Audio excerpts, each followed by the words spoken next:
Welcome, everyone. We are recording this on a Thursday, and spring It's has actually not a Thursday. It is not. What am I even It's talking not a about? Thursday. You got No, that I can't terribly cut. wrong. No. Do we No, start? you can't. You can't. Dan, it's a Tuesday. It's Tuesday, April 26th, 2022. Dan's distracted. He's changing his days up because he's watching the Boston Red Sox play. It's not like they're going to win. Hold on. No, I'm sorry. First, Everything's gone wrong. everything's gone Everything's wrong. gone wrong, and this is all gonna stay. You know, here's the thing, Andrew. I have been trapped in my room on a COVID scare. Um, so I am all over the place, but we are recording. I got the socks on. It's a distraction, but we have to talk spring sports. It is a Tuesday, my friends. This episode hopefully will come out on a Wednesday or a Thursday or a Friday later this week. Probably Because Thursday. there we go. Because we got to talk spring sports. We have been waiting to do this for a while now. We thought of this idea. I thought of this idea back in April, or like early April, I want to say. And we talked about it, and we wanted to get all of the spring sports covered because we've been talking so much basketball. But before we get into that, Andrew, how you doing? We're doing well. You're watching the Boston Red Sox. Before we started recording, I have my TV off now, but I was watching the New York Yankees face the Baltimore Orioles, and Joey Gallo hit a home run. So miracles happen on a Tuesday. Not all miracles. I mean, this is a horrific offensive stretch for the Sox. It's kind of embarrassing to root for them right now, but it's fine because it's 7-10, and there's 162 games in a season, so I'm not worried. Yeah, that's the thing about baseball. It's like everyone makes their predictions like 10 games in, and then it's like, all hell breaks loose. It's like the Mets are 13-5 or whatever right now. That should certainly go. I'm sorry, Dad. That's not going to happen. The June swoon's coming. Yeah, just know. It's whatever. But Andrew, we got some spring sports to talk about, and I want you to break it down for our listeners how we're going to get all these covered. So, because we have so many spring sports, this is going to be a special two-parter. That's right, two-parter of the relay throw. One episode will drop this week, and another will drop next week. And we're going to cover 3 spring sports this week. Softball, where we'll talk to their beat writer, Jacob Aframian. Baseball, we talk to Kevin Chin. And women's lacrosse, where we talk to the one and only Mackenzie Meaney. And then next week, we'll cover men's lacrosse with Danny Dessler. And that is a hard man to book. I say that about everyone. I genuinely mean it this time. Hard man to book. Not his fault. We'll save that. We'll save that for next week when we talk. Wow. No shade. No. Busy man. I respect the grind set. He's got his priorities straight. I get it. So, and we'll talk water polo too. Water polo, I'm really excited about because, what is water polo? Like, what would you classify it as? Like water soccer, soccer dodgeball, water handball. Yeah, like handball. I like handball. Is so much fun. I like handball. My favorite Olympic sports, handball. I rave about it because so many Olympic sports are based off like judges, and like it's very very subjective to judges. Yeah. Handball, just straight up dominance. People whipping it into the goals. It's like dodgeball, except you don't throw it at anyone. Yeah, it's like it's lacrosse without the sticks. Yeah, that too. It's pretty much like, oh my god, and it's played on like a basketball court. So much fun. There's so many different variations. Maybe there's all these sports we talk about are just variations of water polo. Maybe we don't. Yeah, that could be the case. I don't think we give enough credit. I mean, these Olympic water polo athletes, they are superhuman. I don't know if you see them. They're like Goliaths. I gotta swim for so long while focusing on trying to score with all that muscle too. I don't believe it sometimes. How can you get velocity? I'm sorry. I'm gonna ask this. I want to ask this next week. the velocity on a throw when the water is slowing down your arm. Yeah, I know. And That's you also insane. have to kick. You have to kick up. So Yeah. like, how does that work? Someone explain to me. Comment. Message me. How does that work? And Tell me also, how. isn't Marist one of the only 30 water polo programs in the country? I Mhm. believe. Yeah. Yes. Yep. So, And I need to get myself to a game. I don't even know how you get into a game. Is it like VIP? I haven't heard anyone get. I think so. In McCann, Yeah. the pool area. Oh I, yeah. I believe. I Oh, you believe know it's what? there. I've been to the pool and they'll open up a section just for water polo. Like they Yeah. got the swimming side and the water polo side. The water polo pool is like it's deep. Well, So they have that hallway on that like second level, yeah, and I think there's some seating there. So yeah.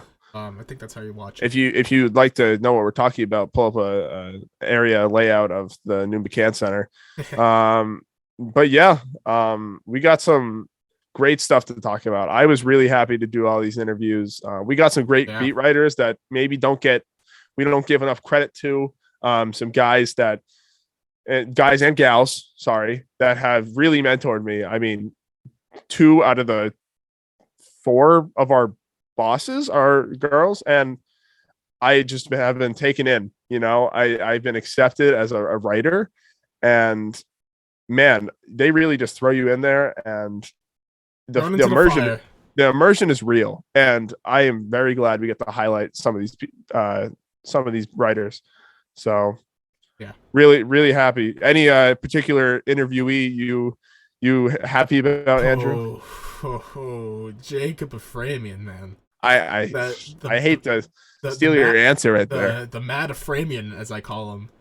This guy, he's a classic nighttime New York sports radio host. He sounds like he's working for WFAN every second of the day. This guy can have a rant for anything. I love his voice. It's really, it's perfect. It's really, so I want to see him next to John Sterling. That's what I want to see. Wow. Yeah, that'd be quite the cast. But every one of these writers brings something to the table, and after the interviews we've done so far, they all know their sport really well, and that's really cool to see. More than us. Yeah. That's their job. Yeah, which is why we're asking them, hey, how did these sports work? Yeah. I mean, you saw a lacrosse game. Yeah. Do you want me to tell you my knowledge of lacrosse? Please go ahead. That's it. Yeah. So I'm really excited to do these interviews. We've done a lot of research beforehand. We made our, little spreadsheets of the wins, the losses. Some have more wins than others. I think the first 2 sports we're going to cover are having pretty good seasons. The last one of this episode, you will see. So don't want to spoil anything. And we got some news afterwards, after these interviews are conducted too. Some big news. People were waiting for this announcement for a while. So kind of breaking news. Kind of. I would say breaking news. Days old, but so I was, if you aren't aware, it has something to do with Jawatuka. But I think we'll leave it at that. And Ricardo Wright. I don't want to give anything away. You should, if you don't know Marist Sports right now, you should know. We're gonna get all into it.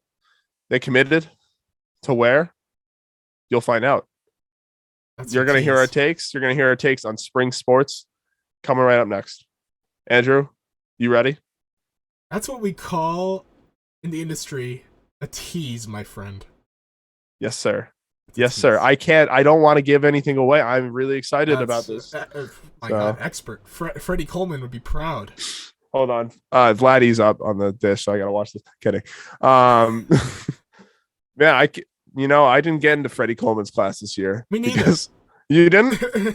Well, my schedule's all full with like required stuff, so I couldn't take it. Yeah, it stinks. Well, unfortunately.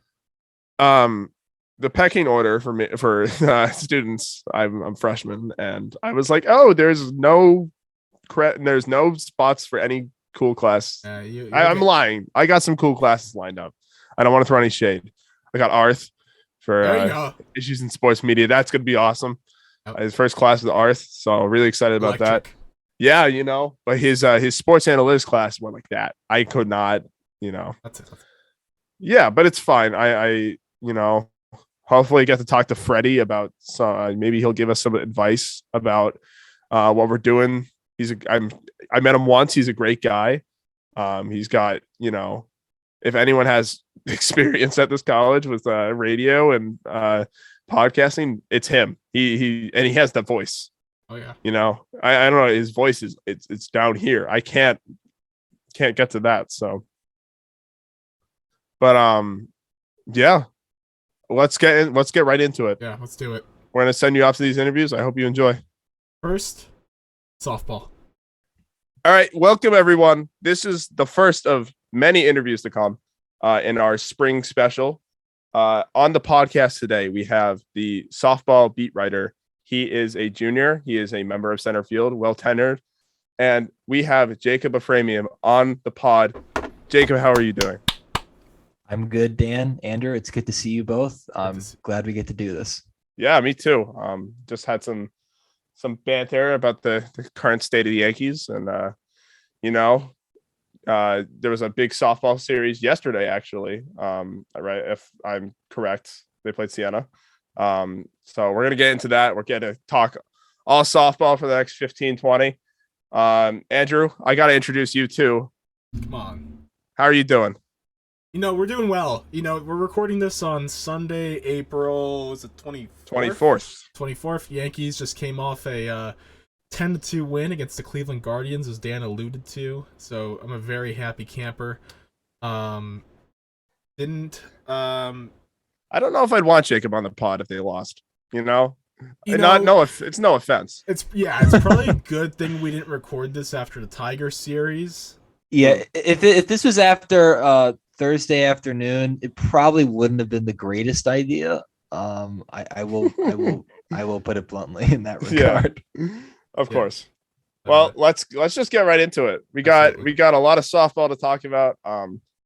We really have wanted to talk about all of our sports in these past few months, so we get to do it now.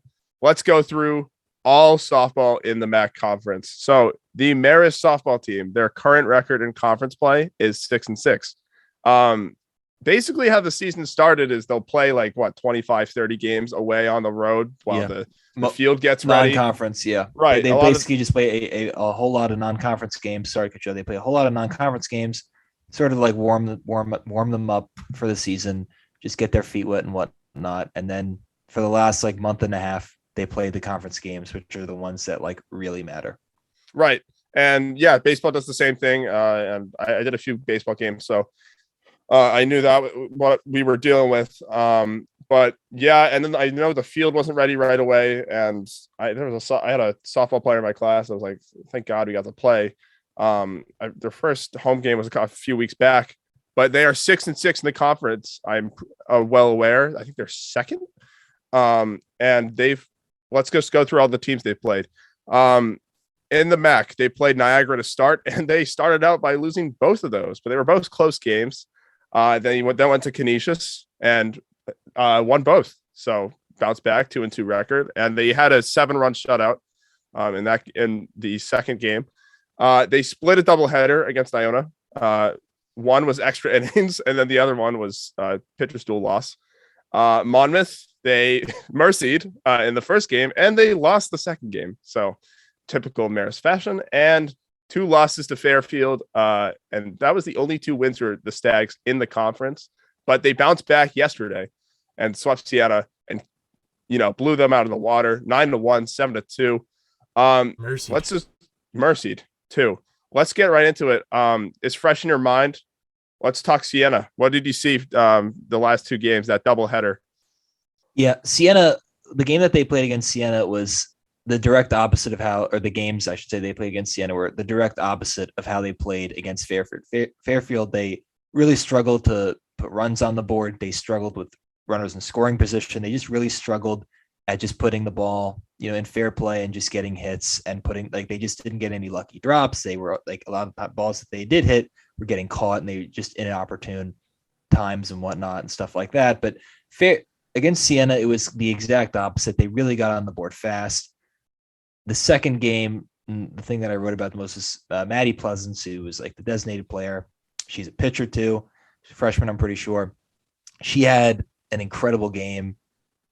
The second game, she had like 6 of the 7 RBIs that the team had. She had like a double and a home run. I think she had a base hit. She was just on the money. And in both games, the pitching was really good. The first game was Kylie Myers, who, again, the game was only 5 innings, but I think she only gave 2 hits. One of them was a home run, but the rest of the way she was pretty dominant. She was just in the zone. And the second was Callista Fippen, who's been here for a while. She's a senior. Callista, what's the crazy thing about her is that I think back in the fall, she tore her ACL, her MCL. She had a really bad injury, and she's got her knee. She wears a knee brace, and she's already back pitching, which I think is remarkable and a testament to her. And she's always giving the team, good stuff. She's an energetic leader, stuff like that. She's someone that I know the head coach Joe Asano loves having around because of the energy that she brings, and she's just been really solid. 100%. Yeah. I was actually looking at the stat sheet before, and I saw she hadn't played as many games as everyone. I was actually wondering why. So thanks for the insight. And yeah, I was going to mention Pleasant. Oh my goodness. 6 RBIs. Any day where you go 3 for 3 is going to be a good game. And Kylie Meyer has been that workhorse for them. I think she's with the pitching. It's funny you mentioned that. We only have ironically, they only have like a handful of pitchers, so they really all work. I mean, they're all workhorses. Like, there's not a lot of margin for error. There's not a lot of if they when they someone gets they don't have their best stuff, they kind of just have to fight through it a lot of the time. More often than not, there's not a lot of quick pulls. Coach Asano really likes to let them work and work through their stuff and whatnot. And I can see why, because a lot of them they grind stuff out and they just usually get the job done in that regard. Yeah. Andrew, go ahead. Sorry. Talk about grinding it out. We were talking before we started recording about the doubleheader format and how not just the players, but the beat writers have to grind their way through that format. But going back to the team, you think they have to grit their way through more games because they're playing for longer periods of time a certain day? It's always been the strange thing about softball, especially this season, I think, just because it's our first normal season, I guess, in a while. In a while. And that's very true. And baseball is playing, 1 game a day as compared to softball, playing these double headers. How do you think, the team's been playing through those, scheduling formats? Yeah, I think they're used to it because they did it last year. I'm pretty sure they did it the year before. So it's somewhat second nature. And with baseball, I know I guess one of the main differences is that they play 9 innings. Softball plays 7. The thing is, more often than not, from what I've seen in the games I've covered and watched over the last, 2 years, last year and this year, their games do go by relatively fast. Sometimes they don't, but sometimes they kind of breeze by, and they are only 7 innings. So I understand why they they want to play double headers. I mean, I don't want to give too much my real opinion because I don't get in trouble, but I don't totally understand exactly what the reasoning behind them playing double headers is. I don't really, because again, from what I've seen, they don't there's not much lineup changing with both games. It's a lot of the same. It's we're gonna play this group of people in the second game versus game 1 and whatnot. It's a lot of the same stuff. So I don't really understand why the benefits of it. I mean, I understand if you want to play as many games as possible, then go ahead. But I don't really understand why. I don't have the answer. I don't really know how that works. I don't know if it's all the MAAC teams do it for softball. I don't know who could answer that question and have the real answer for it. I certainly can't, but yeah, it's certainly something that is interesting to say the least. I don't totally get it, but again, I don't make the rules. Sure. Yeah. I guess an MLB comparison is when they had those 7-inning doubleheaders last year, you're already playing 12 plus innings. So at that point, what does it matter? All your players could be gassed by the second game. and that's why I think that's why I totally hear what you're saying. Yeah, I mean that's probably why they switched it back. It's like we're gassed already. Let's just fit in 2 full games. But yeah, I think the thing that impresses me the most is you're right. They have 4 pitchers, and I think 2 of them had made 20 appearances so far. And they throw a lot. Like like you'd see their pitch counts, you think, wait, what the heck? Like they threw like how many pitches? Like well over 100. And you think they're gonna like, throw their arm off, like because with baseball that's unheard of, but softball it's just different in that regard. Like, as I stated before, you kind of just like work through it. And when you only have like a handful of pitchers, you don't really have much of a choice and you have to. Yeah, 100%. Yeah, I was looking at their pitch counts too, and it's kind of insane. But hats off to Maddie Pleasance. She was really like that second game yesterday. It was like it's like every time you came up, you had to like, start that old expression, like get your popcorn ready. And like even with that double that she hit, I'm like pretty sure that like it barely missed like over the fence. It may have been off the wall. Like as did the whole team yesterday, they really hit the ball like hard. There were like even though there weren't that many home runs, but like there was still a lot of like contact off the wall, stuff that just missed the fence and whatnot. So they, in all honesty, compared to how somewhat poor they were on Wednesday, Saturday was kind of like they almost played ideal because they had almost very few mistakes. The fielding was good, the hitting was good, and the pitching was good. Yeah, I was looking through your articles and just looking at the box score. They played this game clean. The series they played clean, and I think anytime you sweep, I mean it's a double header, but anytime you get a sweep with it's just clean, clean ball playing, and that's what you want to see. And I really hope, because now they're going to go on the road for a 4-game stretch. Hopefully that carries into the road games, because I mean they're certainly used to the road by now. Yeah, but Maddie Pleasance, I think it's underrated thing about softball is these pitchers are, I mean, yeah, she struggled a bit with her pitching, but she works it hard in innings, and then will put up these offensive numbers that are on a score sheet look improbable, unreal. So her Caroline Barada, who's a graduate student now, has been here for a while. She's very good at shortstop. I think last year she didn't make any errors. This year she's still kind of kept that mark as far as being really proficient. She's the 3-hitter. She's, I think pretty sure she's a team captain. She's been here a while. She was the one when they had against Iona. She had the first home game in the doubleheader. She had a walk-off home run. Played in all 42 games. Yep. You will see, like, she will always be out there. Like, she is like the definition of like consistency. Like she is always showing up. She always produces, and you just know what you're going to get from her. 100%. And right behind her, listed as a utility player, Maya McDonald, 955 OPS through 41 games. And I think they're the only 2 players with the 900 OPS. Stats might correct me if I'm wrong, but anytime. Maya McDonald. Yeah. Anytime you can play 40 games to start the season and hit that consistently, Jesus. Yeah. Maya McDonald, I'm pretty sure she came up big against Siena. She had like a 2-out, 2-run double. I think it's Monmouth. I'm pretty sure she had like a ridiculous in the 16-0 game. She like went. I think she went like 4-4. Like she really like went off. She's very good. She is like the starting third baseman. I'm pretty sure. I have from what I've seen. I haven't remember a time where she wasn't starting at third. She's only a sophomore. I'm pretty sure, which makes it more impressive. She's very good. She's very good defensively. Like Barada, like those two together are a very good left half of the infield. They work well together and whatnot. And she has been just a good hitter. And yeah, she's definitely an asset to the team. Yeah, 100%. Sorry, I don't look at you. I'm Andrew. No, you're okay. I pulled up that stat sheet from the Monmouth game. 4 for 4, 9 RBIs. Yeah. So I didn't know exactly, but I knew that she had a good day. She had a good day. And I don't want to make a compare. I'm another MLB comparison, but this left side of the infield, it's like Xander Bogaerts and Rafael Devers right now. Oh, so the Red Sox fan had to bring it yeah, up. but they're better fielders. Much better. Much better fielders. So, But Andrew, Well- yeah, all yours. Well, also talking about that Monmouth game, they also had the most homers of the year in that game. Yeah, Monmouth. What's interesting about Monmouth, and I think back to this, is last year Monmouth they were incredible.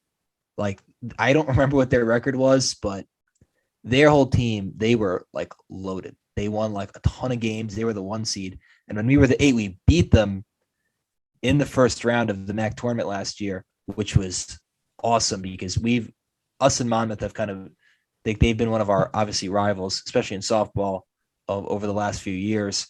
And beating them, I remember, even though this is last year, just beating them in that best of 3, we beat them in 2.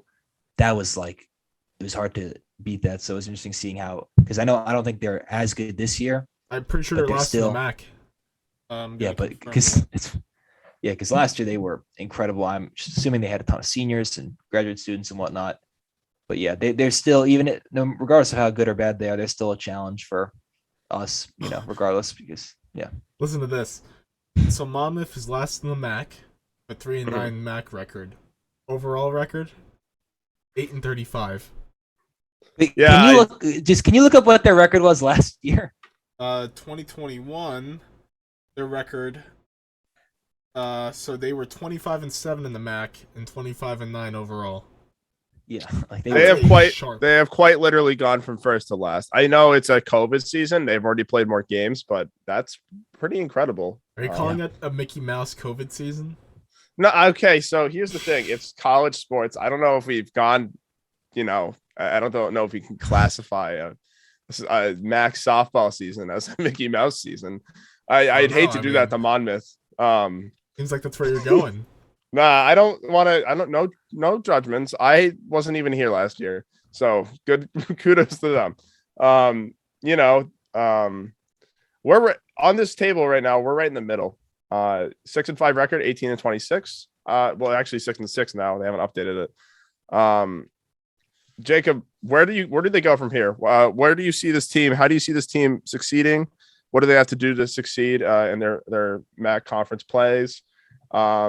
What's your insight for the future? Yeah, I think the thing, and I'm just going to keep it regards to, our softball team and not with the others, rather, but just focus on us. Yep. I think the key is the offense needs to keep scoring runs. They need to hit with runners in scoring position.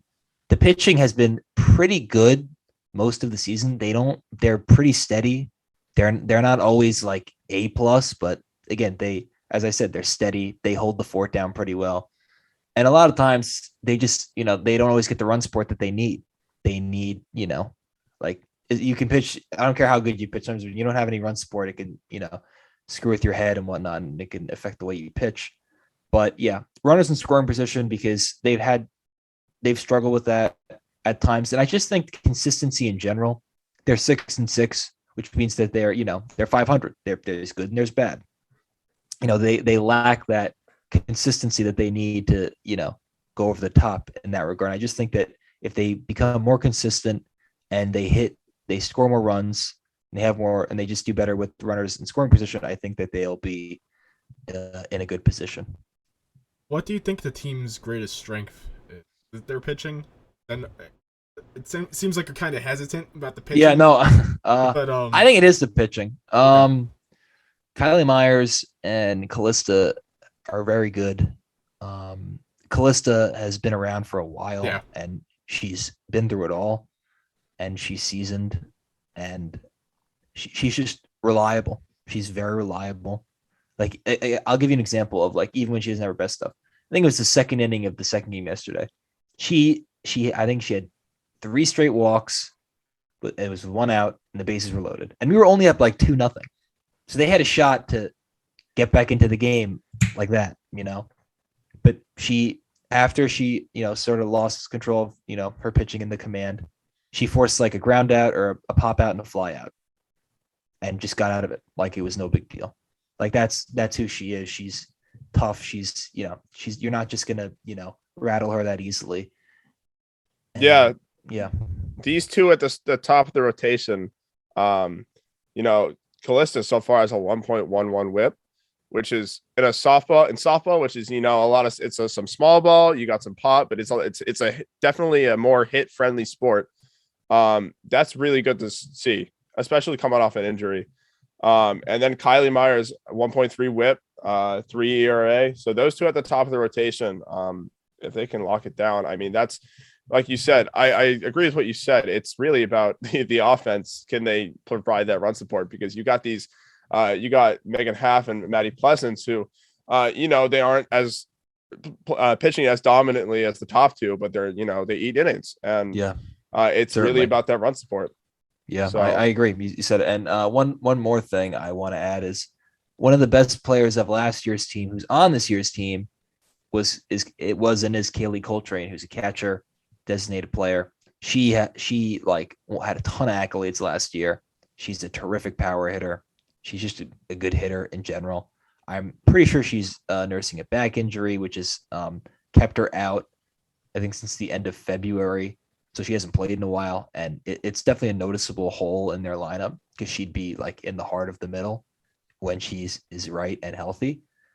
But again, like if they can get her back 100% and she's, like she was last year, half as good, that is a big advantage because she is a very good hitter. Have you heard any timetable on her return?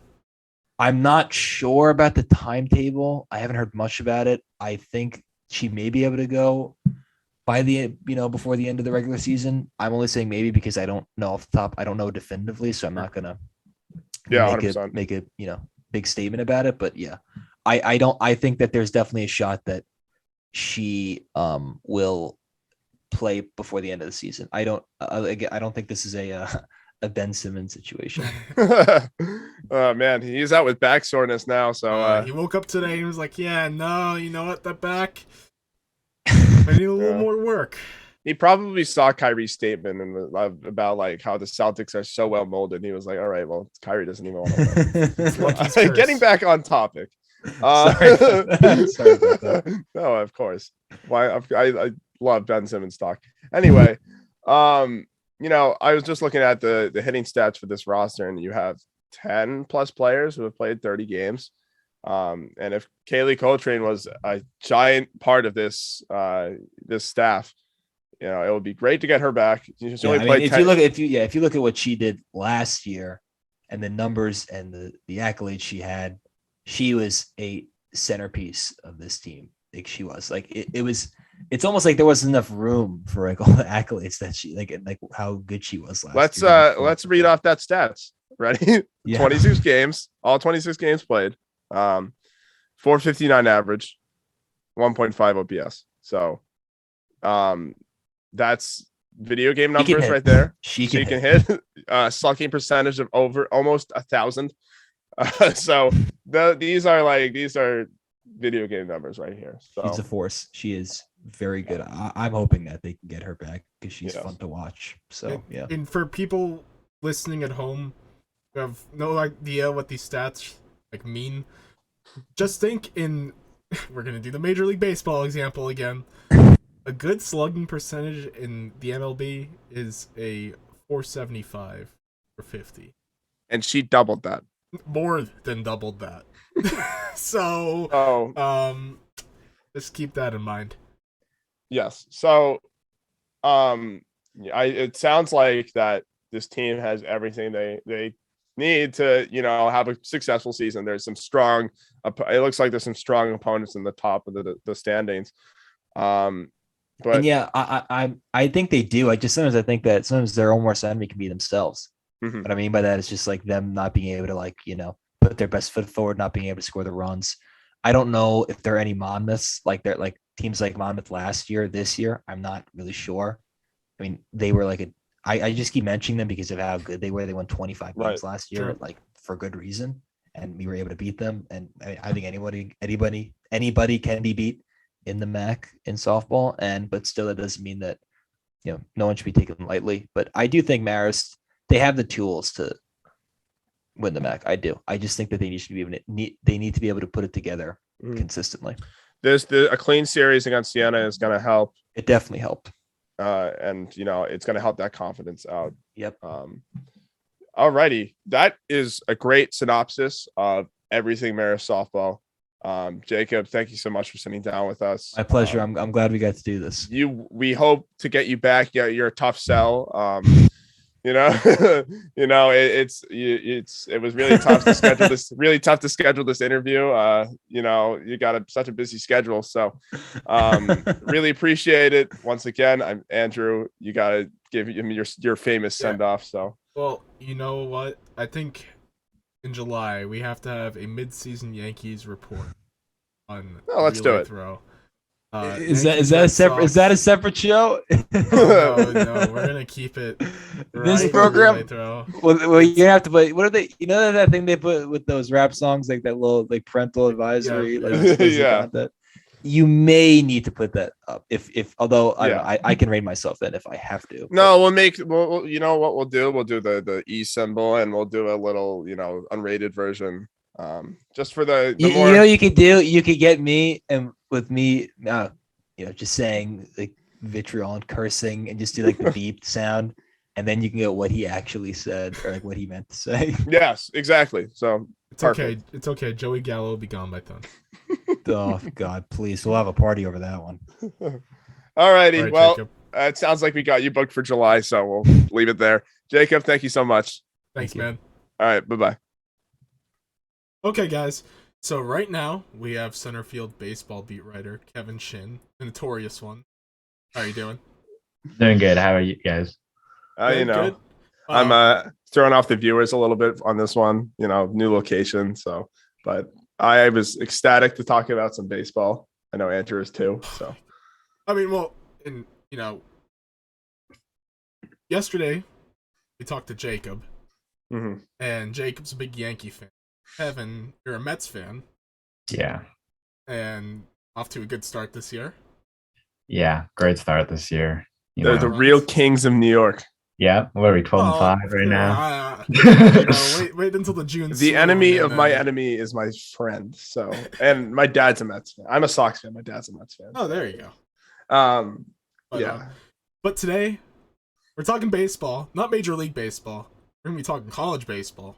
Don't say talking baseball though. That's probably a trademark. Probably. Good point. Yeah, we want to avoid that. We don't want to get into some lawsuits here.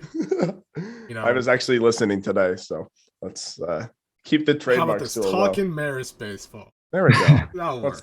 Let's go for it. Anyways, so yeah, that's what we're doing. Quick rundown of their season so far. Overall, 21-14. In the conference, 10-5. So winning records throughout. It's been a successful year, I would say. They started off hot off the gates, sweeping Norfolk State. Then, as we detailed on the podcast a few months ago, they went up against Notre Dame in South Carolina. It did not go so well. We had Dan guessing the score that day. I think I was off by like 10 runs. Yeah, 20-2. So, rough time. But they bounced back. Rough series against Abilene Christian, where they lost one game, 23-1. But, you move forward, and eventually, after a good sweep against Fordham, they move into the MAAC schedule. And I would have to say, I think the MAAC season has been pretty successful so far for the Red Foxes. You couldn't really ask for anything more compared to like how our other sports are going at the moment. So, Fairfield, they lost that series. But it was competitive. You had an extra inning game in there. And then they went up against Siena, where they won the series. With a decisive victory against Siena as well in the last game, 10-2. And then they sweep Quinnipiac. They took on UConn, lost by 11 runs. Kind of expect. But then you have a weird series against Canisius. And here, this series is where you could kind of argue you wouldn't be able to guess how the Red Foxes were going to end the season after this series. Because you could easily argue that, okay, this is their turning point either for the best or the worst. They're either going to fall down the MAAC standings. They're not going to have any confidence going into the rest of their season. Or maybe they find a newfound confidence after taking on Hartford, which they did. They won 13-4, and I think that is the real turning point, because now you start to see against Columbia, lost, but they sweep Monmouth in their recent series. They're looking good against their next game tomorrow against Army. Kevin, how would you describe the Red Fox season so far?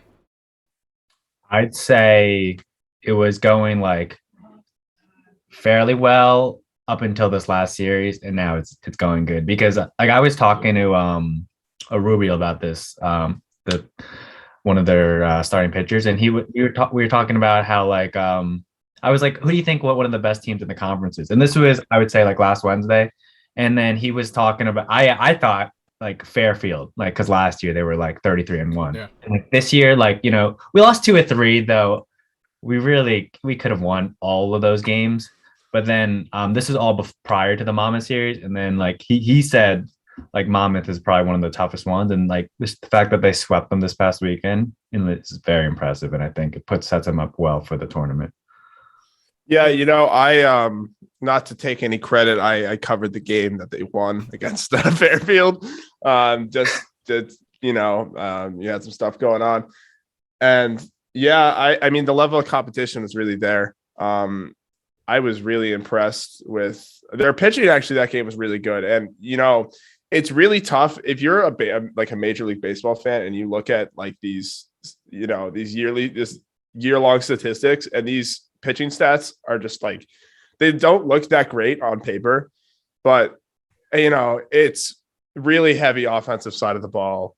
And that series, Gavin Noriega, that game, I know he had like 3 for 3 RBI game. And, you know, he's been getting it done all season. 959 OPS, 360 average. I mean, 10 doubles, 3 home runs. The Armitage brothers, you know, 834 and 836 OPS. I think Robbie leads with 4 homers on the year. And then I think Reese leads the league the team in stolen bases, which is kind of cool. You have those two leading in 2 separate categories. And then kind of some unexpected offensive boosts. Nate Lincoln, he was a one-time MAAC Rookie of the Week. The same week, Robbie Armitage won Player of the Week. I think that was the Quinnipiac series, if I'm not wrong. It was. Yeah, and that game, I think Armitage went 5 for 5 with 5 RBIs and a homer. So their offense has the ability to just absolutely cook. And yeah, it's that inconsistency. You know, specifically on the offensive side of the ball, what's working for them? You know, what's the thing that's getting them going? Well, like you're right. You're talking about how like Robbie's leading in home runs, but it's really their ability to string consecutive hits together, because their big thing this year has been the big inning. They had like a 9-run first inning. I think that was against Quinnipiac or something. And like they had like an 11-run inning, like later that series. It was like in the 7th. But like their ability just to get to the pitcher early, or if they don't get to him early, they'll like get him to eventually, and they just don't quit. They just keep going.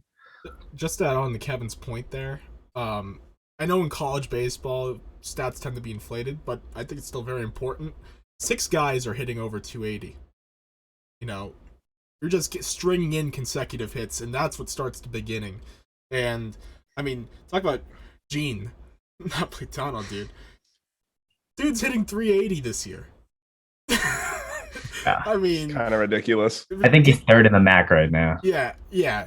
But like being able to get on base, you know, being able to have runners on base to be able to string in runs, very important for the squad. And you know, it's not necessarily the home run ball.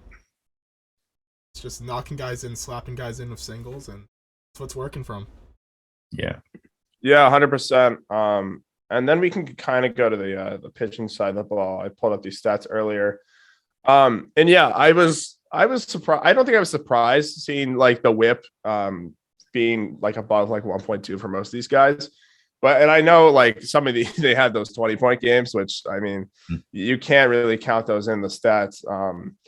You know, and they use a big group of pitchers. I mean, we were literally talking. I mean, it's the normal size for baseball. We were talking to softball yesterday. They have like four pitchers. They have 4 pitchers. So That's and they definitely use the they use everyone pretty effectively. I think the game I saw, they used only 3 pitchers, which was pretty surprising with a Rubio and Alex Mancini leading the squad with 50 innings and I think 60 Ks apiece. And then you got all these guys who, are throwing 20, 30 innings a game. And just, it's not like they're inning eaters. It's more like, they just have a bulk of pitchers that they can use. Kevin, I guess my question is like, do the stats affect them at all? The stats like kind of affect their confidence at all? Or is that not what they're worried about? Do you think they have like a set game plan with their pitching aspect? I think because they're winning, stats become less relevant. Like also like a lot of these guys, like they only have one guy with a ERA below 4. But that doesn't matter because like you could like you talked about like the 20-run game. Like I'd say a lot of their stats are inflated from like 1 or 2 bad starts, but like overall like when Coach Traz he has his like favorite relievers and stuff, but like he knows like even that's the whole thing. Like they're playing to their offense. Like they know they could afford to give up a couple runs, but as they could get them, from the 6th inning to the 8th, and then you close it out or something.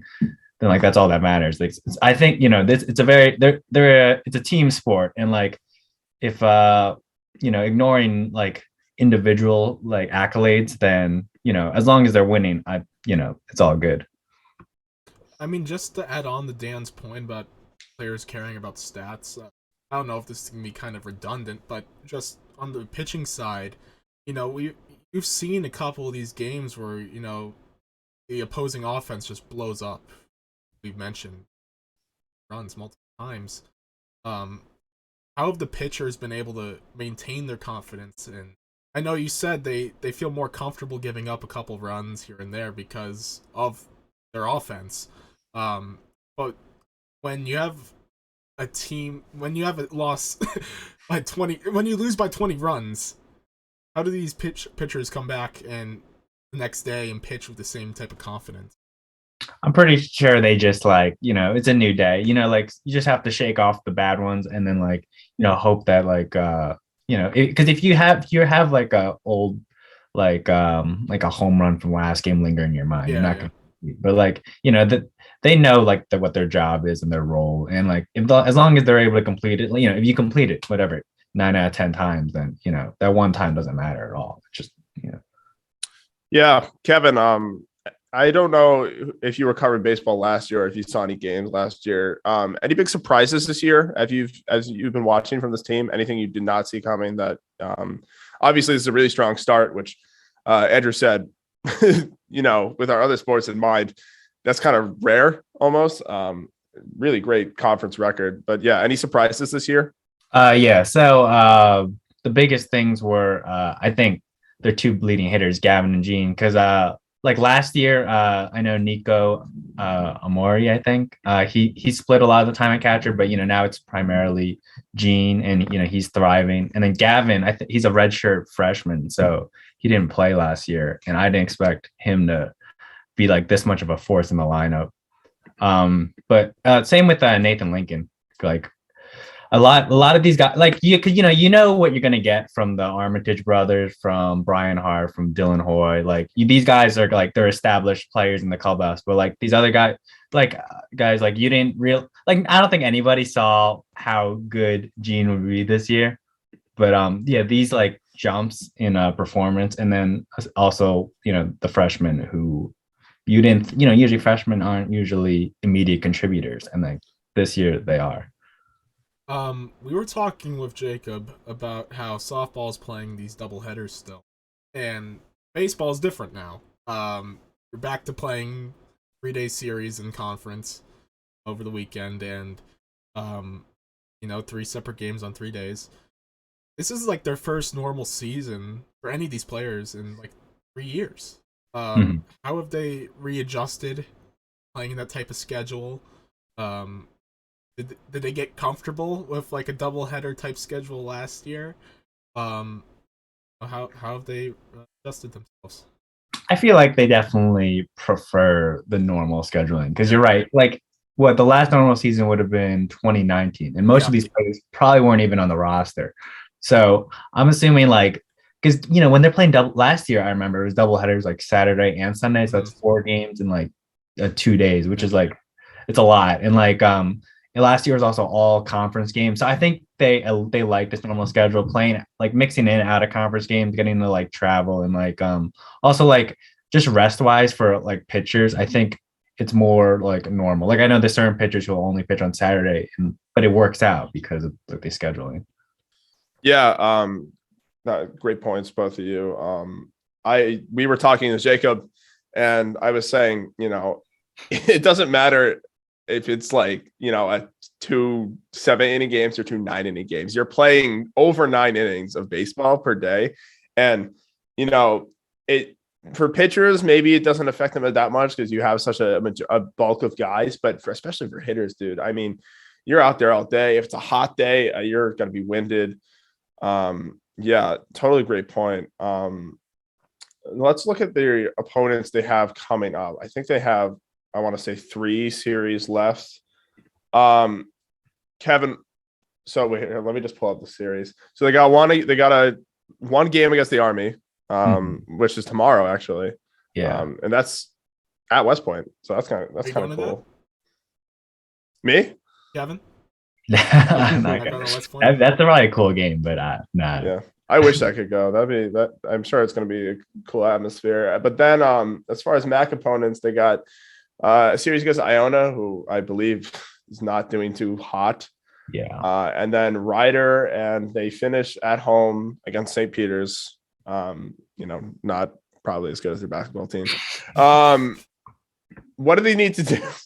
What do they need to do to finish off a strong season? What do they need to take from this Monmouth series, and what do they need to do to finish off strong and be in good position for the playoffs? Yeah, well, I'd say Iona, like you gotta like sweep that, but yeah, like what they have, like, and like the rest of the series, like there's some tough competition. So I'd say what they gotta do is play defense, and you gotta finish games with strong relief pitching, because like you could like the last series they had, the reason they like won, I think partially, is Monmouth committed 7 errors, Marist committed none. You've seen like in past games they've had, it's been like errors from both sides. Like, I don't know, whoever makes the least mistakes is usually the one that comes out on top. And then relief, like, their starting pitching has been very solid, and like the relievers have been better of late, but consistent, like consistently strong bullpen. So you could like close the door. That's how you'll get to, that's how you become a top team in the MAAC. Yeah, that Canisius series, they had 8 errors total. And that's probably that weird that weird series that kind of had mixed emotions for them. And then just quickly, you were talking about Gene only has 3 errors, which really you have to highlight both his offense and defense. And then Nate Lincoln can play some great, he's a rookie, so I'm sure, and rookies definitely commit errors a little more, but well, but middle infield positions in general, just you get more chances. Yeah, more chances, more opportunities, right? So I really see great things for the future as far as fielding goes. Really great things this year. In the one game I covered, it's not Robbie's the infielder, correct? Robbie's so Reese robbed a home run, and that really is what made them win that game. It really stopped all of Fairfield's offensive momentum. So that defense, I totally agree. Andrew, any closing thoughts? Well, just looking ahead to the St. Peter's series, as long as one of the St. Peter's players doesn't have a mustache, I think Marist is fine. No, honestly, like I said, successful season. Other than water polo, I'd say this is probably the most successful spring season this year. Well, I guess track. But Kevin, We thank you for coming on. It's a pleasure. Great Thank you interview. for having me. We got a couple more interviews to go. See what's coming up. Hopefully we can have him on for a another tough man to book. Hopefully we can have him on for a baseball closing interview, and we'll go from there. See what happens at the All MAAC. for it. Yeah. All right. Bye-bye. Thank you. Okay, guys, welcome to our next interview. So today we're going to talk women's lacrosse with club lacrosse legend Mackenzie Meaney. How are you doing, Mackenzie? I'm doing well, guys. Thank you for having me. We are so thrilled. This is another. I mean, everyone's been tough to book, but this one we were really excited about just because of how well I know lacrosse, and Andrew is a aficionado. So I am the lacrosse aficionado, having covered I one believe you guys. Marist women's lacrosse game. he's our representative. I So know everything, and Dan's an expert. He knows cross. yeah. Oh yeah. I mean, I know Carrie Gutenberger. There you go. It's a fun name to say. I won't lie. Goo. You're a good guy. Big fan of goo out here. There we go. I didn't even know they called her Goo. That's awesome. I love that. Dan's already learning. Look at that.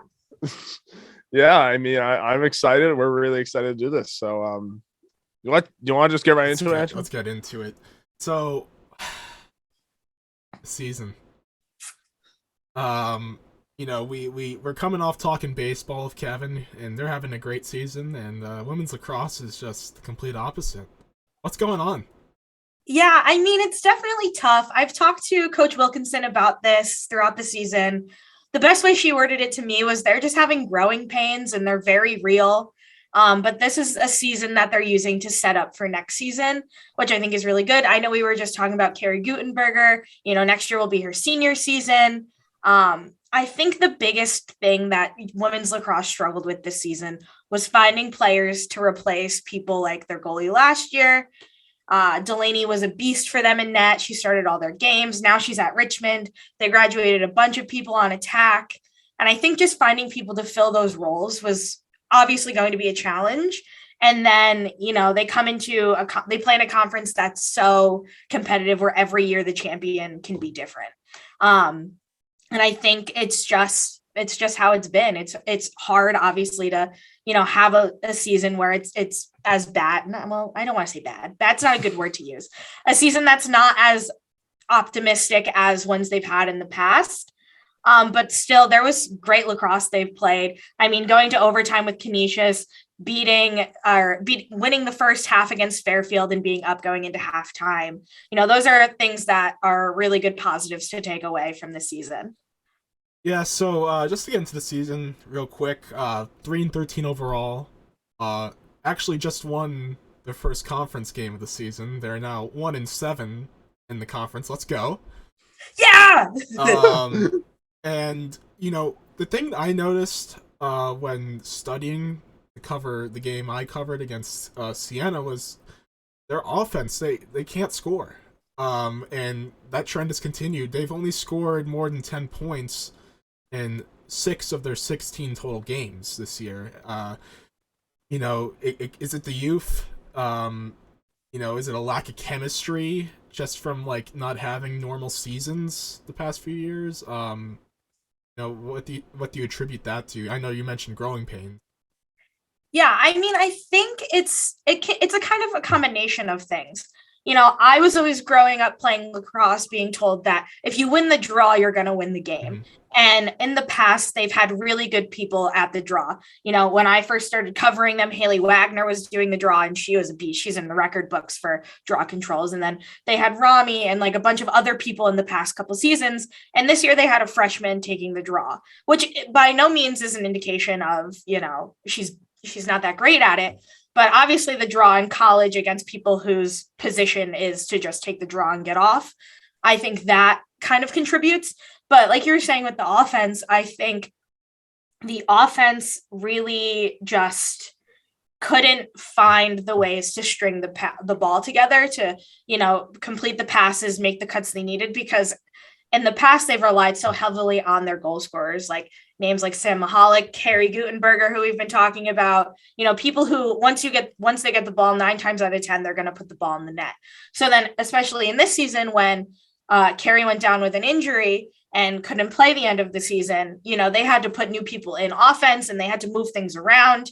And I think that some of that does come from a lack of experience and having a young team, but still there hasn't been a good big name kind of goal scorer, I would say, for women's lacrosse that they really look towards. And Carrie has this season really stepped up into that role.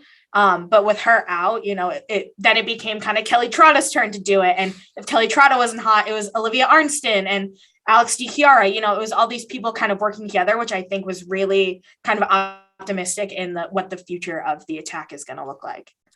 Yeah. Shout out just that last Iona game, obviously without Gutenberger.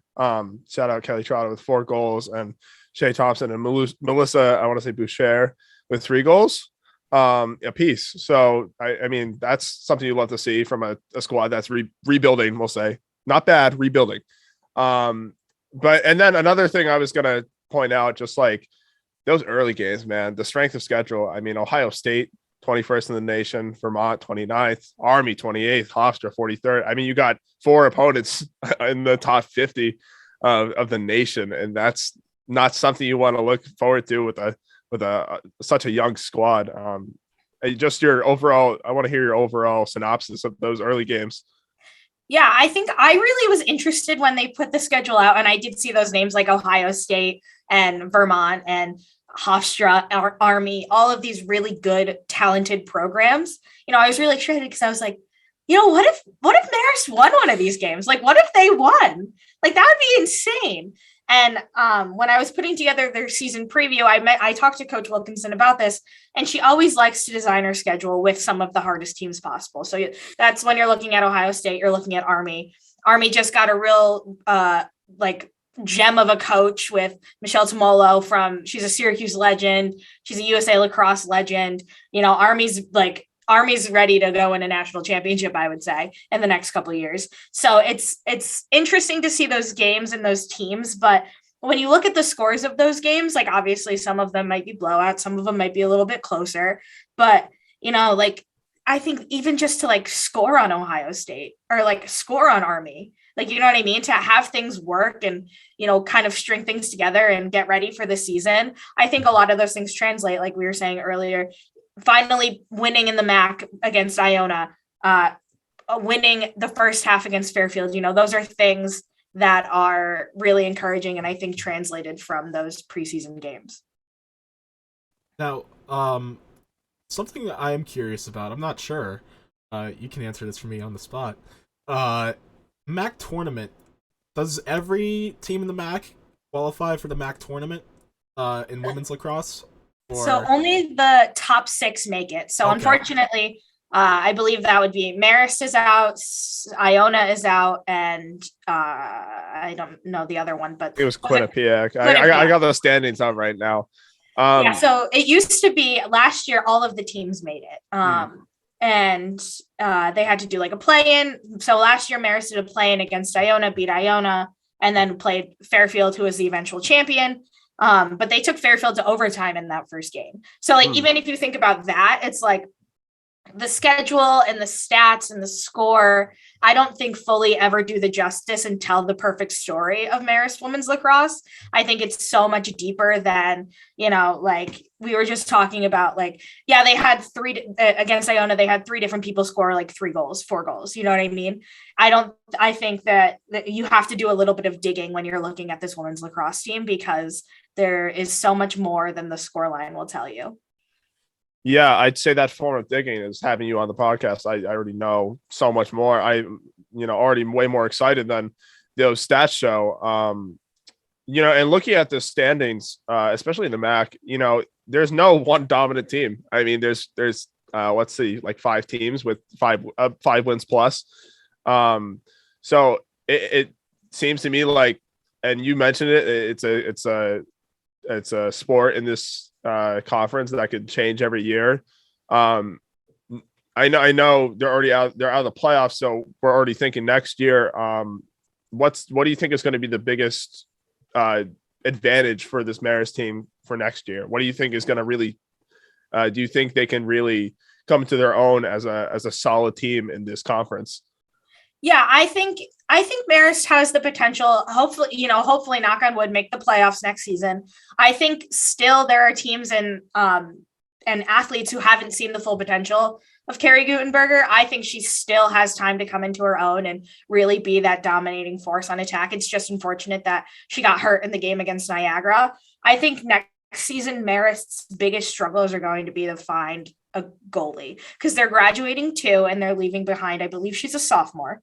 And that's good. You have somebody already to go in your program, but she hasn't seen any time. She started against Canisius and got taken out after the first quarter. So I think those are the holes that need to be filled. Coach Wilkinson as I know her, has been a very defensive minded coach. I don't think defense has ever really been a concern. I think their defense is always very solid. Like I said, even though, there are games where they lose like 20-10, there's still solid defense to be played. And I think the draw, like I was saying, you win the draw, you win the game, essentially, in my mind. And that's how I've always been taught to play lacrosse and kind of look at lacrosse. And I think that they do have that go-to draw person, but I think they just need a little bit more. She can't do draw after draw after draw. They need multiple people who can take the draw and, win it. You got to win the draw. It's a possession game and you only have 90 seconds of possession before you have to give it to the other team. And if you don't score in those 90 seconds, it's a long 90 seconds back the other way to play defense. So possession is super important and it starts right from the draw. Yeah. Not to cut you off. I actually, looking at this stat sheet, I saw DC or draw controls and I was like, I did some research. Can you just quickly explain what a draw control is and like how big it is? Because I realized it's one of the most important stats to look at in lacrosse. Yeah. So if you ever go to a lacrosse game and you're watching from the sides, you will notice there's the circle and then there are two restraining lines. So in women's lacrosse, when they set up for the draw, which is a person from Marist and let's say a person from Fairfield, they're on the draw together, their sticks are together and the ball is in the middle. And when the referee blows the whistle, they can move and kind of flick the ball up in the air. And you have two people from each team on the circle. So that's 3 people per team. So 3 people from Marist and 3 people from Fairfield who are fighting for possession. And you have to have complete control of the ball. And the ref will do a motion like this, where they like just spin their hand. And that means players can cross the restraining line now. So those 3 people are, I would say, the most important people on the field at any time in lacrosse, especially on the draw. Because if you have your 3 best players, there's a lot of strategy to it because you can win the draw all by yourself. And if that's working, that's great. You're winning the draw. If you're not winning them, you can push or pull to move the ball, in front of you, behind you, to the sides. You have to be really good on picking up the ball off the ground. You have to run through the ground ball. You have to get low. And you have to make sure that the pass is always there. So if everybody's fighting for the ball, you have to, on the restraining lines, once your team gets possession, you have to be ready to be that first pass, because once you move that ball, then you can go to goal and, you can use as much of your 90-second shot clock as you can.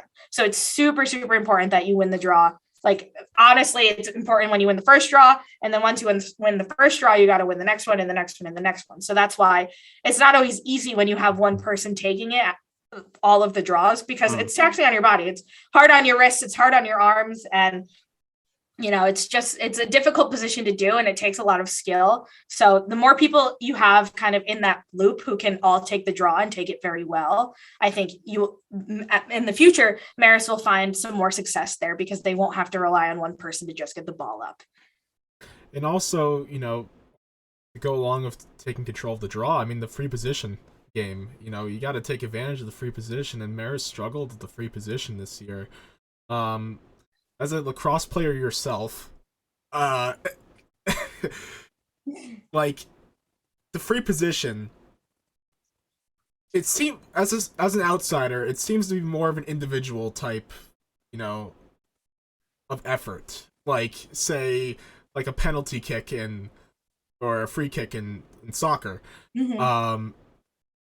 Is that how it works in lacrosse too? Like, is it specifically just straight if you're like 5 feet from the goal? Are you straight up attacking, or are you like trying to set up another player on the team? And do you think in Marist's case, are they overthinking it?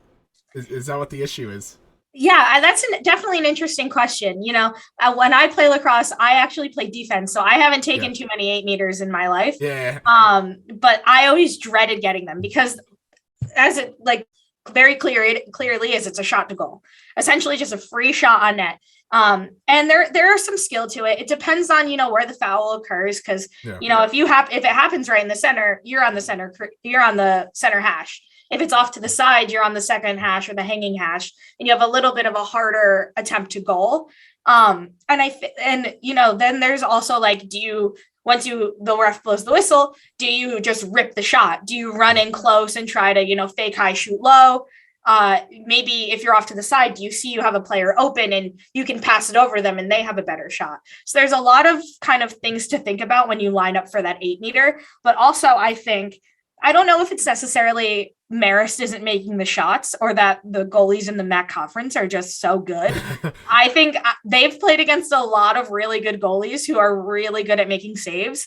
And, just playing lacrosse and being friends with my teammates who are goalies over the years, the thing that they always preferred, they were like, I would prefer an 8 meter than like a straight up shot, like in the game. So there's a lot of practice that goes into that, lining up correctly, reading the play, not getting sucked in by the fakes. So I think that it's any 8 meters a 50-50. You're either going to score or it's going to get saved, or, you're going to unfortunately miss the net. But I don't know if it's Marist overthinking it rather than the goalies in the MAAC conference this season have just been ridiculous. Like, they've just been insane. Niagara's goalie is ridiculous. Monmouth's goalie is insane. Fairfield's goalie is good, but every goalie has a weakness. And I like to use this Fairfield game as an example because, like, as big and, aggressive in the net she is, it's very easy to just place the ball around her and fake it. You know what I mean? So I think it's always depending on whatever the team is. But I think definitely, you can never practice 8 meters too much. Just like how, I also grew up playing hockey. So we ended every hockey practice with a shootout. You know what I mean? Those are things that you just can't not practice. You're never going to be perfect at them. So you just have to keep going. Yeah, 100%. It's good to see in that Fairfield game that they really took advantage of stuff that they maybe weren't doing offensively this whole year. And, it sounds like they have signs of life. It's not, I think the theme is the stats don't show the whole story at all. I think to wrap up, I would ask, do you give the viewers a reason to watch Marist women's lacrosse next year? Give them why do they need to come to games next year? I think they need to come to games next year because Coach Wilkinson is honestly one of my favorite coaches at Marist. She was a player herself at Marist. She's married to the men's lacrosse coach. And she just understands lacrosse like more than anybody I've ever met. So it's always hard for me when I cover their team and they, go out in the first round of the playoffs or they don't qualify, because I'm like, she's so good at what she does. She deserves a championship. But in terms of play, Carrie Gutenberger is unreal. And I can't say it enough. She is an unreal talent. She's a hidden gem in the MAAC. Marist is so lucky to have her, and it's unfortunate that she went down with an injury. But in their win against LIU, she scored 7 goals. Like, come on, that's ridiculous. That's insane. Yeah. Like, you don't even see players from like UNC, Maryland, Syracuse, Northwestern, like the top teams scoring 7 goals. It's insane. She's a beast. So if you want to see somebody who just has like such a good like goal scoring ability and just like a sense for putting the ball in the back of the net, she is like the Marist women's lacrosse is like the Carrie Gutenberger show when they're on offense. They have other really talented players. I won't lie. Shout out Kelly Trotta and Olivia Arnston this season. They were doing super, super good jobs. But Carrie is just unreal. And she's a leader. I spoke with Kelly at their last home game, and she said that even with carry out, she still can see things on the field that maybe the team isn't seeing, and she's telling them what runs to make and what lanes are open. So she's gonna be a big part of this team next season. Shout out Goo. Shout out Goo. Goo, Shout I'm out your Goo. biggest fan. Where I'm a Goo fan now, so, and I'm sure Andrew is too. Official You bet. Goot guy, Dan Albach. We're on the Goot wagon. We're on the now. Goo train wagon. right now. The Goot train, yeah. There you go. No, There we go. One final question before we end this. Other than Goot, I know you mentioned Kelly Trotta. Who is an X Factor returning player next season? Yeah, I'm trying to think because I've been shouting out the offense too much. I got to give some love to the midfielders. That's your position, right? The defense is your thing. I know defense Yeah. is my thing. I'm trying to think because I would say this season, shout out to Sheridan DeVito because she was a beast in defense, but she's graduating. Ugh. I think somebody on the field and on the team who, if they can get there, they unfortunately struggled a lot with, getting yellow cards and being a little bit too aggressive. But I think Bella Di Garcia is a good defender. She also plays on the circle, like we were talking about. She can fight for that possession off the draw. She plays good defense. The only thing that I would kind of knock her for is just she gets a lot of penalties. And, in a close game, like Canisius, for example, where they lost in overtime, she had to sit out because she got 2 yellow cards that game. You know what I mean? So I think if she can kind of control that part of her game a little bit, or at least be a little bit smarter and make a little bit of better decisions, I think she on defense is going to be a shutdown defender. And she has a lot of confidence with the ball. I know myself as being a defender, whenever I get the ball on defense, I'm like, I don't want it anymore. Where's the midfield? Where's the attack? I don't want it. Take it from me. I don't want it. But she has a lot of confidence with the ball. So does Cameron Stoner. Cameron Stoner will run the ball from defense to attack. Like there's not a field there's not a team on the field. Like she'll just run like crazy, ridiculous. So it's really nice to see that they have those kind of really good defensive players who also have the offensive mind of, okay, I got to get the ball up and we got to go right now. And I'm going to look for the passes for transition. 100%. You guys, you heard it here first from Mackenzie Meaney. I mean, I am on the Goo train. I think we're all on the Goo train. Everybody at Marist College should be on the Goo train. That's what I'm saying. Get to a game next year. I know I have to still. Come on, Dan. I'm really slacking, guys. Please, let's just forget it happened. I'm on the Goo train. You will see me at not one game, but multiple next year. They need a beat writer, Dan, next year. I'm leaving. They need a beat writer. I know. That's a good point. I mean, Andrew already. I'm not going to sell this off yet. We will be competing for that. I'm dead serious. I'm actually have to catch to a game. But thank you so much for your synopsis on this team. Thank you for giving us a better look at what looked like a struggling team, really just a rebuilding team. Andrew, any final thoughts on this one? I know we were calling it a rebuild. That's the business term. Let's be real. It was a tough year. It's a tough year. But I think with everything Mackenzie outlined, I think there should be great hope this next season and the following seasons ahead. I think you see a very young team. I think when I was covering the game, I counted 16 underclassmen. Wow. Something of that nature. So that's quite the amount, but they're all going to grow up like the rest of us, and this will eventually be a veteran heavy team, and I think there's going to be some growing. So good job by Mackenzie. Thank you again. Thanks for your service. That's our boss right there. Yes, thank you guys. Thank you for your service. You are graduating in a few weeks. I know. Well, let's not talk about it. It's gonna make me cry. Like Less genuinely. than a month. I mean, Mackenzie took me in.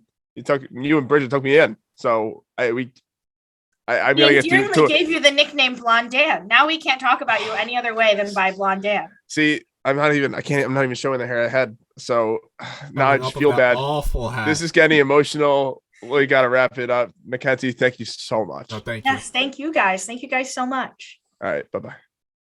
Thanks, Mackenzie, again for that awesome interview. Yeah, women's lax.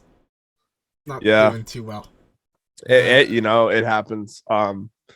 It's not the only sport that has had a disappointing season. I'd say, I don't want to throw shade on the sports we got to talk about in the winter, but both basketball teams fell a little short of where they wanted to go.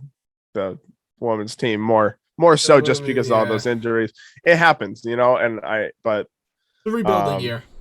Yeah, and I feel like lacrosse gets bigger every year. I feel like there's more and more lacrosse recruits every year. I don't know if that's just where I'm from. Lacrosse is huge. Northeast. Yeah, Northeast really. So, but anyway, yeah, that's your first look at the spring sports. We'll have that second episode out sometime the coming week, and you'll get to hear from Danny Dessler. You'll get to hear from, I think, Luke and Greta, who both covered water polo. So we're still working on that. Maybe we get some insight on the track team, Greta, who was on. That'd be cool because track doesn't get its track does not get its press either. So that'd be cool because I know we're having a track is there. We had some record breakers, Yeah. So big time record breakers. They pop up on my Instagram all the time. So I am sure 100%. Shout out the whole track team. Yeah. Hopefully we can get some more articles about the track team. Actually, that'd be cool. I'd love to do one of those. But anyway, we got some breaking news. We have our first breaking news of the night. I think we got to talk about the more potent one, the more pressing one on the table right now. Joe Ituka to Wake Forest. First thoughts. This is a big step up. And Zhao, this is not a casualty of the new transfer portal. Zhao was just simply too good for Marist. This made so much sense for Zhao to leave Marist and go to the ACC, which is arguably the best basketball conference in America. Now, they're coming off a weak year, the ACC in general. But when they're at their peak, they're at their peak. And Wake Forest is no slouch of a school. Talk about alumni. The school had Chris Paul. They had Tim Duncan. Recent years, Jeff Teague. Muggsy Bogues. The Atlanta Hawks. Muggsy Bogues. So they have a history of guards. And hopefully, Zhao has 3 years of eligibility there. Hopefully, he gets awakened even more so. This is a big step up, and congratulations to him. Absolutely. Yeah, big congratulations to Zhao Tuka.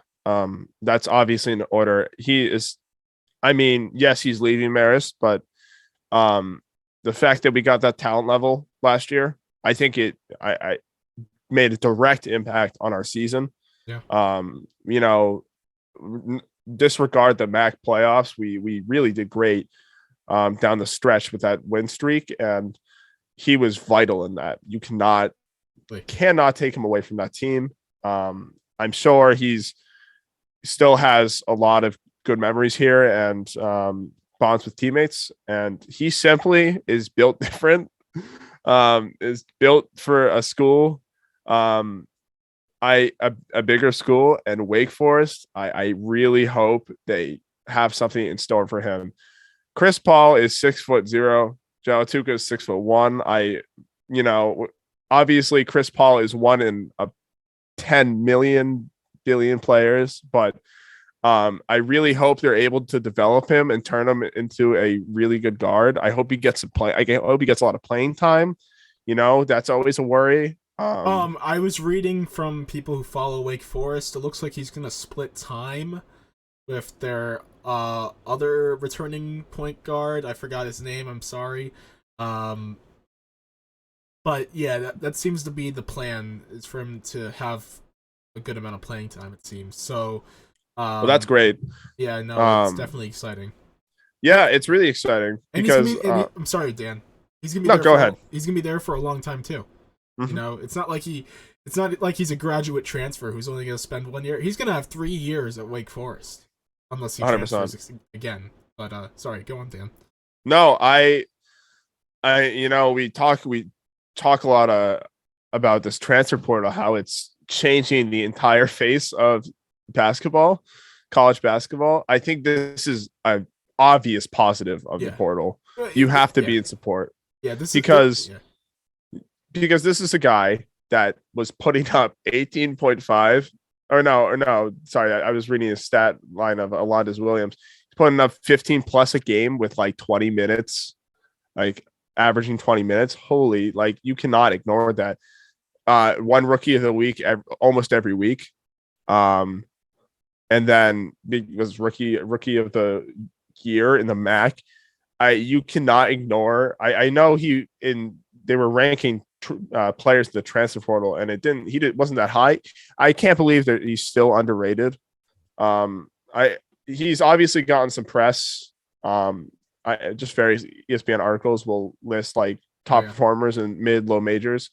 But yeah, I mean, Wake Forest, man, they had a good year. They had a good year last year. I think they were right in the middle of the ACC. 11-9 in the conference, which, I mean, you look at the opponents in that conference. I mean, it's not going to cut it in the ACC, but I mean, as long as you win that tournament. But listen to the teams above Wake Forest. Ready? You got Virginia, who was a 1 seed 2 years ago, or 3 years ago, because the 2020 year. Dreadful abnormal year for them this year. Yeah, Virginia.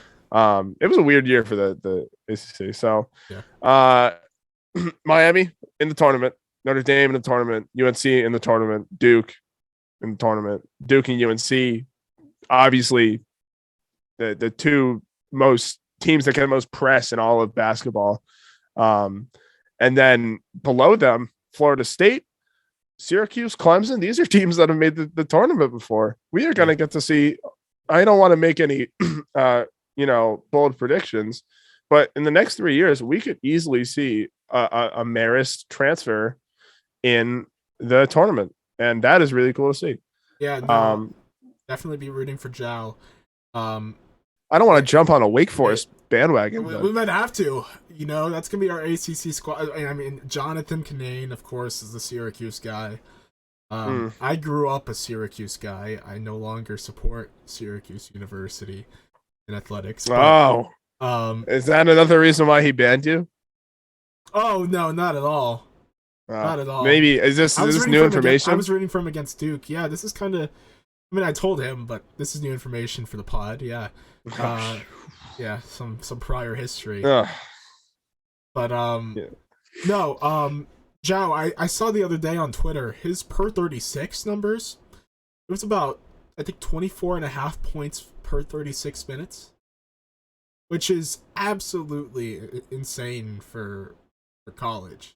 That of course assumes he gets high usage rate in Wake Forest, and he obviously has the talent level to have that role. So let's see if Wake, uses him in that role. I'm not sure. I'm not sure if Jow even knows. But this is, no matter what, a big step up for Joey Tuca. 100%. Obviously, you have to take into account the strength of opponents. But this is this is one of the biggest step ups, steps up in Marist transfer history. This might be the biggest step up for the school ever. A player from the school ever. So yeah, he's gonna go on from. And by the way, from Niagara, Justin, what's his face? Marcus Hammond. Hammond just transferred to Notre Dame. So no way. Yeah, so Jow will be matching up in the ACC with his old MAAC rival Marcus Hammond. And so that's a storyline. Yeah, so there you go. The MAAC is on the map. The MAAC is on the map. Maybe less so now that all the players left the MAAC. But they're there. They're there somewhere. Man, Niagara. What was the storyline about them? I know their gym isn't that great. And they had a terrible commentary crew. Yeah. Oh, no, we can't. Okay, they're men of our craft. We can't call them terrible. It could be terrible. Okay. Yeah. I'm sorry if you're here. If the Niagara commentators are listening, I'm sorry. But you just. I don't know. If you're trying to be Gus Johnson, I'm sorry. It doesn't work with crappy microphones. Yeah. That's yeah. We're gonna move on from talking about Niagara. Yeah, but I was reading Christian's Christian's article about this announcement, and he was like, well, teams started to figure it out, Joe, at the end of the year. Yeah. Which isn't wrong. They did. Definitely, it was kind of like a bell curve of progression of points. Not so extreme, but no, I wouldn't. Yeah, not so extreme, but the end of the season, they definitely started to figure him out more. But that's going to allow him. That allowed him to kind of, okay, this game plan isn't working. How do I improve my game? How do I get to my teammates more? I think going to a school like Wake Forest is going to improve his team mentality so much. I really hope he meshes and,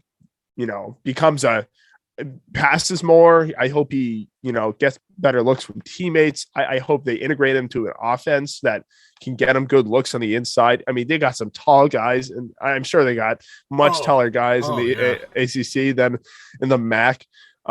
That I'm worried about. I'm not gonna lie. I've always been worried, but when I was like, oh, where could he transfer? That was like the one thing popping into my head. Oh, well, all these teams have better defense and elite defense. So you think about that. What I don't know your thoughts on that. But all good things. That's all you can hope. All good things. For Jal going to Wake Forest. Let's see what he can do. And the other Marist transfer announcement that we got as of this recording was Ricardo Wright, who seems to be transferring to SMU. SMU, of course, in the American Athletic Conference, so not quite the caliber of the ACC, but still a big step up in its own right. I mean, the American this year produced 2 tournament teams in the Houston Cougars and the Memphis Tigers. So that they have their quality competition. Wichita State's in that conference. SMU was, it's one of the higher echelon teams in that conference. So, wait, can we talk about how the mascots in the AAC make way more sense than the ACC? Because, I mean, the Tigers, what is the Cougars, Mustangs, the Cincinnati's. Wichita State, what are they? The Shockers? Yeah, because they're bees. Like the ACC, the Blue Devils, the Tar Heels, the Fighting Irish Gators, which is normal. The Demon Deacons, which I have not stopped thinking about since this announcement. What's up with these? You mentioned it before we started recording. I mean, these satanic references, and I know, and it's I noticed just now it's in the North Carolina schools. You have Wake Forest as the Demon Deacons. You have the Duke Blue Devils. North Carolina, they're the only holy ones here with the Tar Heels. But the Demon Deacons has always been a strange name, because you think of, being raised as a Catholic, not to get into that crazy religious talk, you know of a deacon in a church, but a Demon Deacon. Yeah, I mean, I don't want to get ahead of ourselves and say this sacrilegious. I'm seeing that their mascot rides a motorcycle, so maybe like a daredevil, like a kind of daredevil approach. He just looks like the mascot looks like one of those guys from like the old men from I don't know, those old Christmas movies, like the VHS ones, like Frosty Snowman and not Frosty Snowman, like Rudolph the Red-Nosed Reindeer. He looks like one of those guys on a bike with a top hat. It's pretty impressive. He rides a motorcycle all the time. Cool. I want to know. Oh, the college's nickname were commonly noted as the Baptists. It's a Baptist college. Okay. So why Demon in the name? It's very confusing. I think we have to ask one of our religion professors on campus. Yeah, I you know what? We might have to set off on a crusade. We need to go to Fontaine, to the liberal arts school, and we gotta figure this out. We need to ask all the history professors. We need to ask the religion. And then we need Jonathan write a feature. Apparently, they have a devilish play and fighting spirit, and is why they donned the nickname Demon at a Baptist school. So that's interesting. Let's move on to Ricardo Wright. Yeah, SMU. SMU, yep. So another big step up. Not quite as drastic as Zhao. Yeah. Ricardo Wright is a scorer. He's a scorer. Oh. He's just through and through. Oh, yeah. He's with Zhao, the focal point of our offense this year. You get the ball to him, he's gonna try to get an open look. I really hope that excuse me for 1 second. The little cough. Yeah, I got a little bit of a cough, not COVID related. Yeah, I really hope he can find ways to score in this division. Again, these are the two biggest step ups. I was looking at the list of transfers before this year. I think we had a player go to UMBC, which I think is America East or I just know Virginia. America East, and the team that beat Virginia. So, also SMU was 17-1 at home, which is that's a cool stat. 13-4 in the conference. Were a 1 seed in the NIT. Did not make the tournament, which is kind of crazy. But a great school. That's all I can put it. A great school, and again, wish them the best. Like I said, this is definitely the higher tier of the AAC. So Ricardo did well in himself. I was actually, no shade. I didn't expect this type of step up for Ricardo. I don't know I didn't either. But he deserves it totally. Mm-hmm. This is congratulations once again, and hopefully he gets playing time and he's able to score at that high level he did here at Marist. Yeah, I mean, I don't know how many players we got left floating around in the portal right now. We have a few. I think Raheem, I believe, is still in the portal. Eno is on the portal. That's right. I think we said last year eligibility for him too. Yeah. I feel like I'm forgetting one more. And then of course on the women's team, Trinasia transferred to George Mason. Annabelle Ellison. Yeah. Way to set the bar high, guys. Stetson, really. Yeah, she transferred to Stetson, which that's the school. That's the Jacob DeGrom school. Yeah, and I mean she's from Florida, so it makes sense. So Stetson's in Florida, so closer to home. But yeah, I was just looking at Stetson. I don't know why. Oh, so DeGrom, Corey Kluver, and Logan Gilbert, all from Stetson. Just weird stat. I was watching the Mariners earlier. Aren't they the Cappers? I can't remember. Yeah, but they're in the PFF with Marist as well. Yeah, right. Or not PFF. Excuse me. Not PFL, the Pioneer Football League. Yeah, the Pioneers. Yeah. But yeah, this is setting the bar really high. I am shocked. I had wrote down a list of schools where I thought Zhao could go with a buddy of mine. We were just brainstorming, and this was we were honestly surprised. I thought he could have gone to another mid-major and just taken over, but I think he really has high aspirations. Yeah. Which I am very excited about. I want to follow this. To be honest, seeing Ricardo go to SMU, I thought Zhao was going to go to an American school. I thought he was going to go to an SMU or Yeah, not a this is Chow is at a high UCF. major school No, now. no, And like, this conference, the AAC is like ACC. is with the AAC where Ricardo is. Oh yeah, yeah, AAC, I'm yeah. saying like this is, I mean, these are good teams. They're not as good as these ACC teams. So um I will be closely following both of these guys Absolutely. next year. I hope it makes for some good stories. I hope they break out. Nothing but the best, because this is really a great season to follow, and happy to be a spectator of it, to say the least.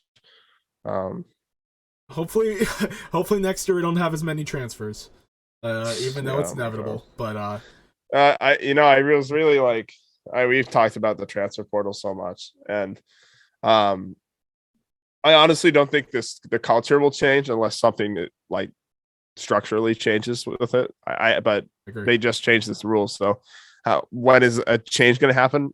Probably not for a while.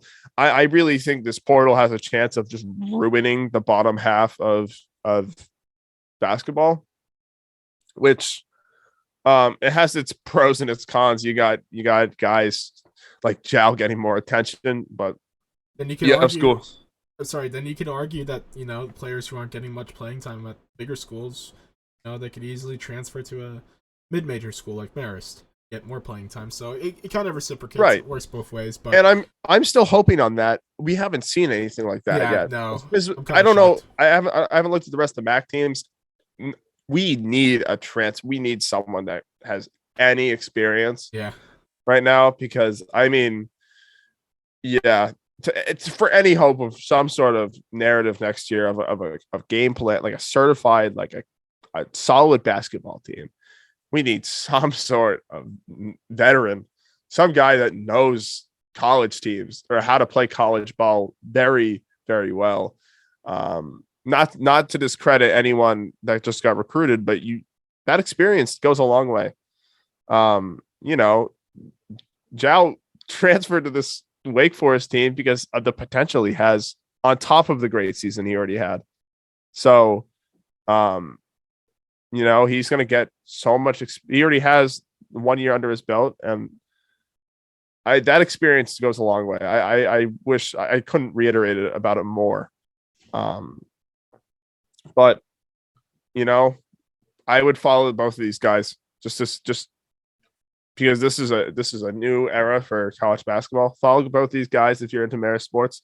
See what they do. Was their talent accurately scoped, and then they do worse in these bigger schools, or was the COVID year a fluke, and was Zhao, who lost like a full high school season, did he underperform and then suddenly progress into a Wake Forest superstar? You know what I'm saying? Mm-hmm. So I am really interested. I think I'm really excited. That's at the end of it. But they've graduated from ESPN3, the ACC network.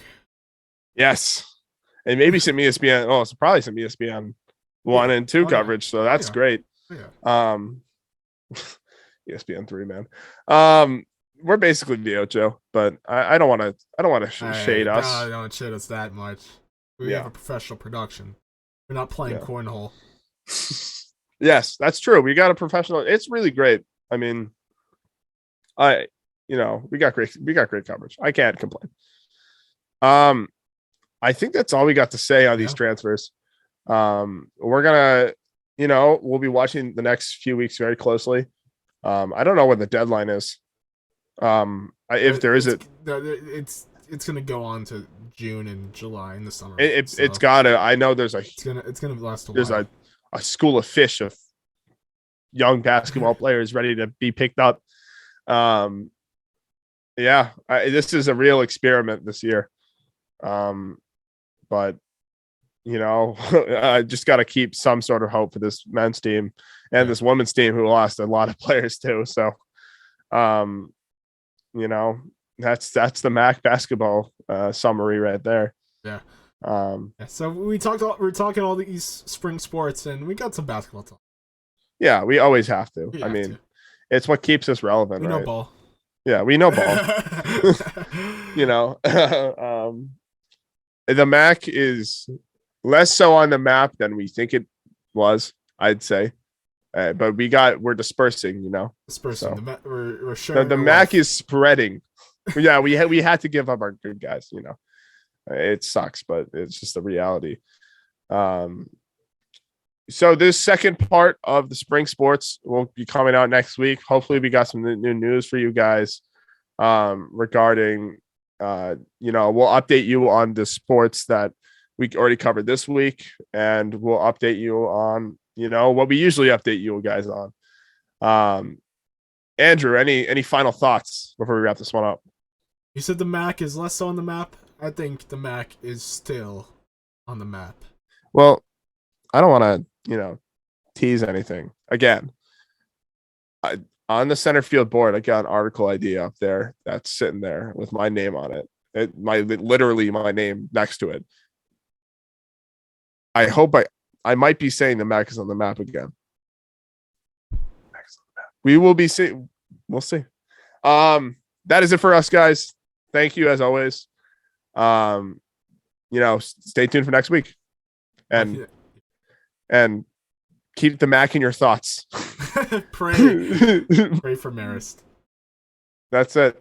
That's us, Next week, guys. Adios.